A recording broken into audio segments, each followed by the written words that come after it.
Au commencement, le Big Bang, Werner Gitt. Nous lisons une partie de l'introduction. Question. Des théologiens disent que le récit de la création admet l'hypothèse du Big Bang.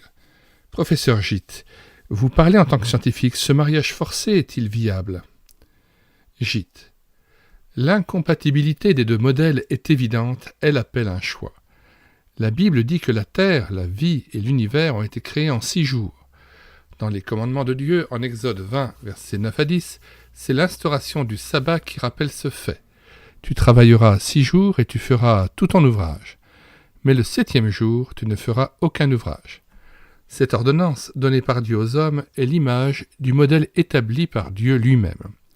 Car en 6 jours, l'Éternel a fait les cieux, la terre, la mer et tout ce qui y est contenu, et il s'est reposé le 7e jour. Voilà les termes de la révélation de Dieu.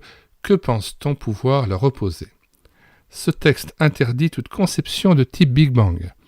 Rien dans la science ou dans la Bible ne permet de trouver un rapport entre Dieu et le Big Bang.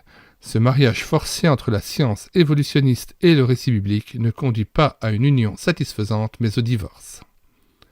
Question. Les contradictions y sont également monumentales.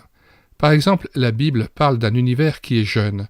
Pourquoi les scientifiques comptent-ils en millions et en milliards d'années? Gitt. Les mesures actuelles permettent de calculer la vitesse d'expansion instantanée de l'univers. Si l'on suppose cette vitesse constante et que l'on remonte aussi loin dans le temps que l'on veut, on arrive au moment du Big Bang. Les milliards d'années résultent de cette démarche que je qualifie de purement arbitraire. Qui me dit que ce calcul est fiable aussi loin dans le temps? Les astronomes ne sont d'ailleurs toujours pas d'accord entre eux pour savoir comment il faut calculer. Du 4 au 8 décembre 1995, un congrès international d'astronomie s'est tenu à Paris qui était consacré aux dernières découvertes en matière de mesure. Les différents calculs produisaient des âges très différents. Même les calculs basés sur la théorie du Big Bang ne donnaient pas de résultats cohérents.